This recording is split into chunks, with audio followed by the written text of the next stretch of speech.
Hello to my Thai friends. No, it's my fourth time. Yeah. It's one of my favorite places in the world.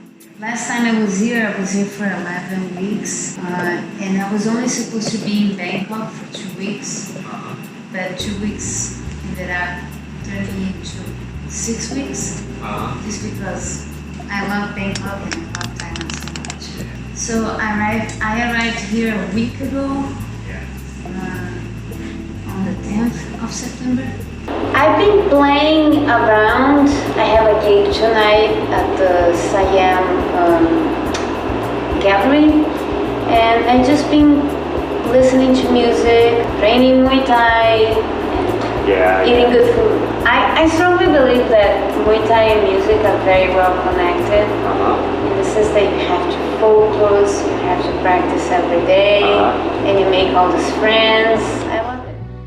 I was getting ready to have my first amateur fight a year ago, but then I had a really bad injury in New York, not here.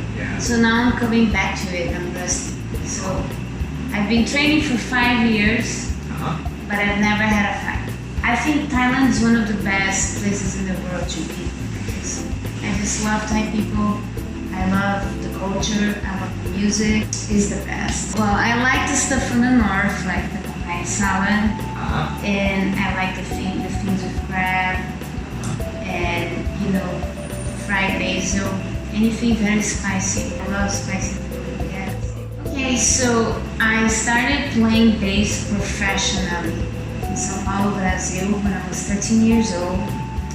Then when I was there, I got to record and work with like top level drummers in São Paulo and do like top FM, top rock recordings. Then I moved to the States and I've worked with like really big deal musicians, with Grammy-winning artist Arturo Farrell from Latin Jazz Department, with Amy Lee, the singer for Evanescence, who performed on her first solo album, and like a bunch of like big jazz people. I can't even remember anyone. And I also have 2 records out as a leader and composer.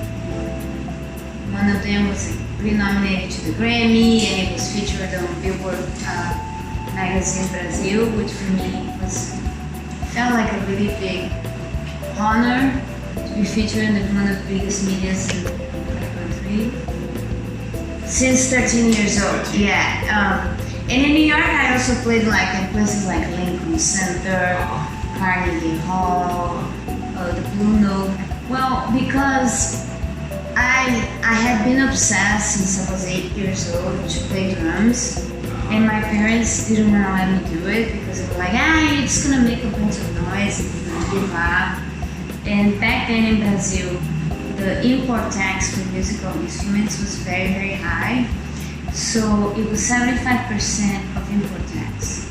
So if you wanted to get like the cheapest drum set, it would have been like around $5,000-$6,000 for like a beginner's pack. And my family, they couldn't afford it. So one day I had a chance to take music lessons for a week every day.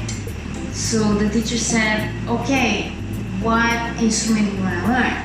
And I was going to say drums, but then I remembered that there was no way I could afford a drum set or convince my parents that I could play drums and make noise. So I said, if I can't play drums, I want to be next to the drummer. So I said bass. So he called the bass teacher, picked up the bass, and I played for 15 minutes and I fell in love with the instrument. And I said, that's all I want to do for the rest of my life. And I was 12 years old, and a year later, I got a gig with a band, a professional band. The drummer was 50 years old, and I was 12. And that's when I learned how to groove and play gigs.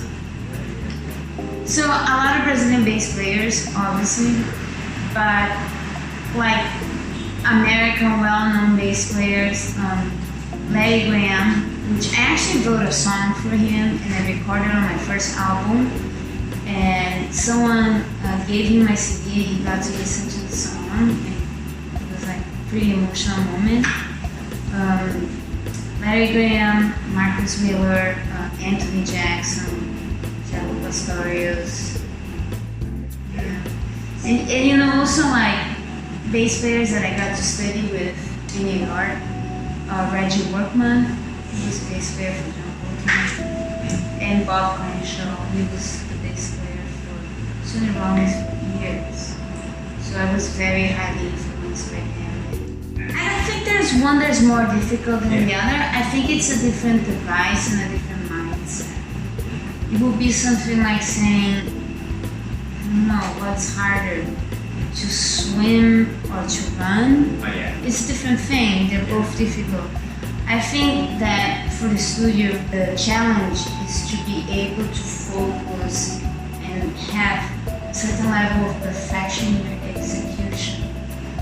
Because as much as there's a lot of technology nowadays, and people say, okay, if it's not perfect, you can fix it on the Pro Tools.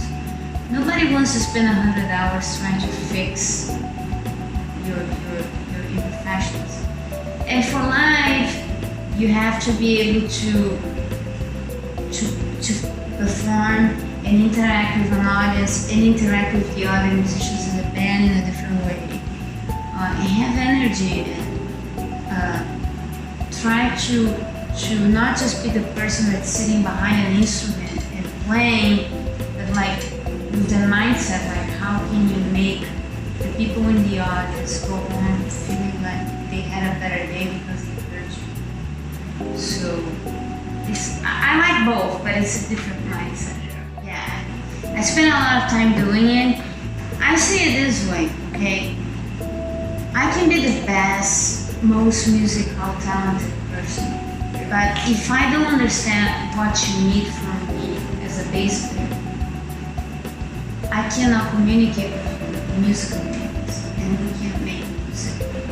Also, it's very helpful in a professional setting many times. Like a month ago, I was playing this Broadway show that while we were preparing, like the entire music was written down, but one day before like the first preview, they had to change the key, and they showed up with the entire music written for me on this particular song, note by note, in the key of C flat major. So that's when you go like, okay, I'm grateful that I studied theory so I can execute. So I think nowadays the world is so competitive that you can't afford not being the best you can be and not knowing as much as you can. Because people are not going to have time to be waiting for you to figure things out.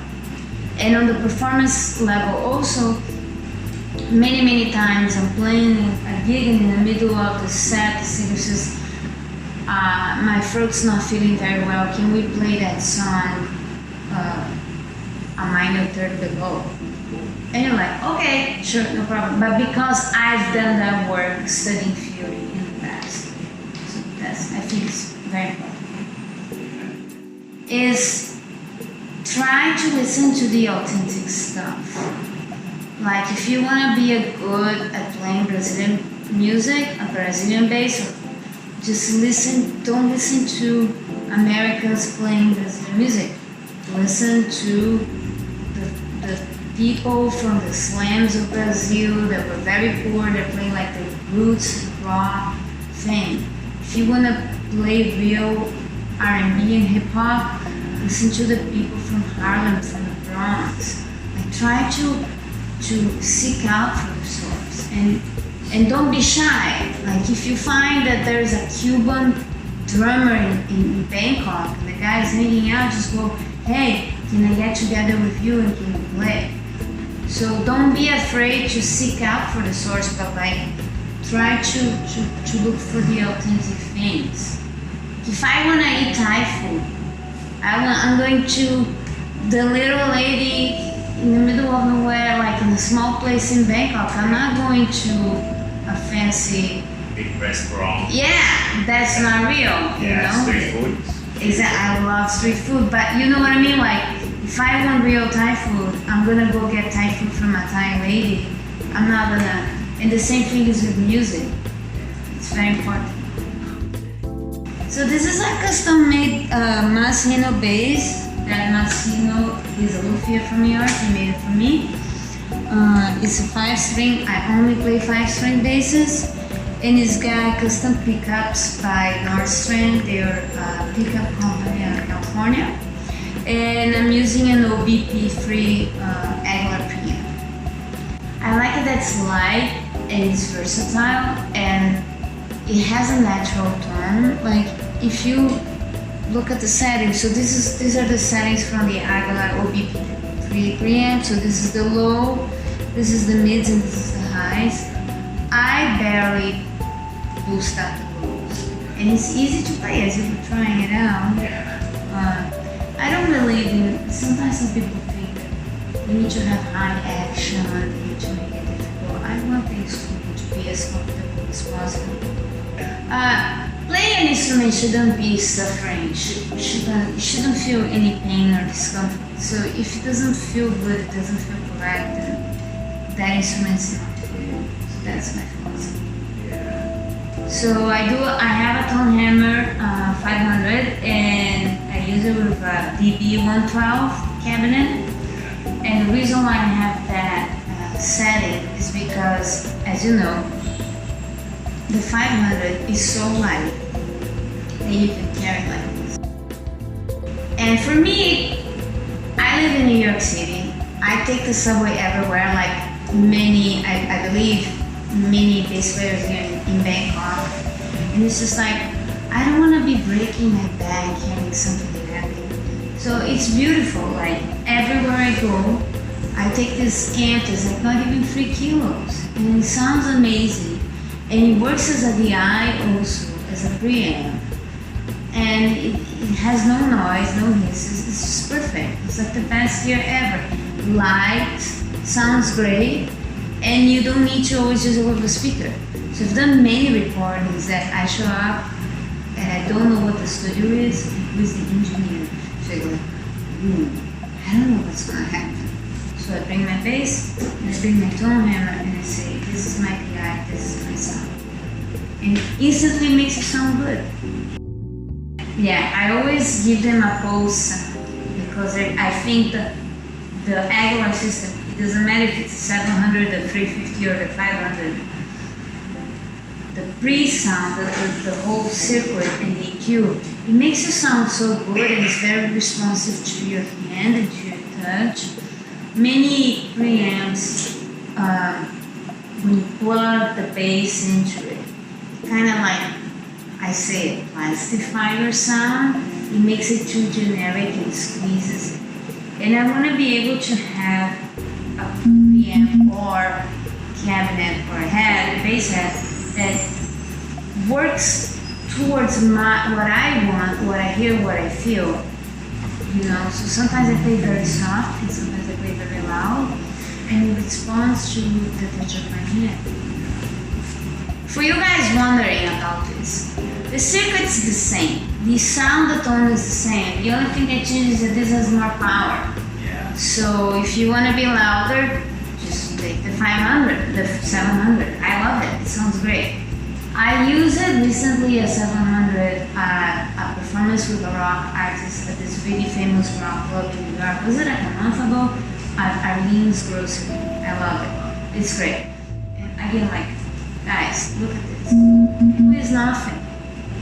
I'm lifting it with my left hand. My weak hand. I love it. It's so good. I usually have it all flat because this preamp is so awesome that I really don't need to add anything. It just sounds so good the way it is. Also, the other reason why I love the cabinets is because they figured out a wood that's like light but really makes the low frequencies resonate. Okay?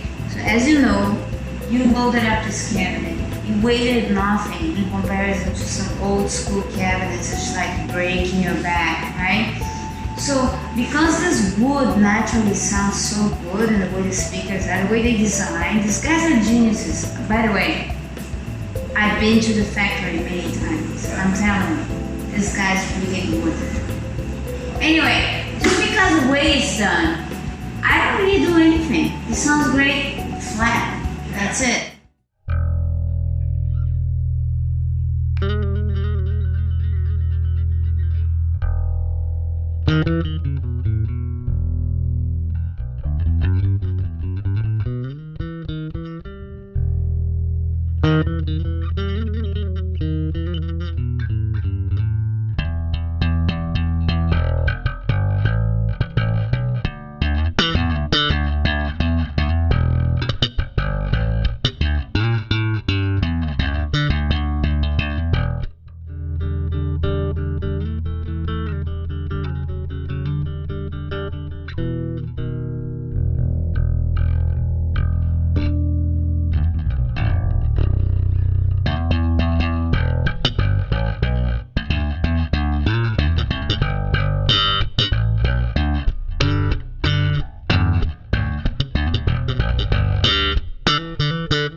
Nowadays, what I think it's difficult is that there's so much information that people don't focus on getting better at like one thing.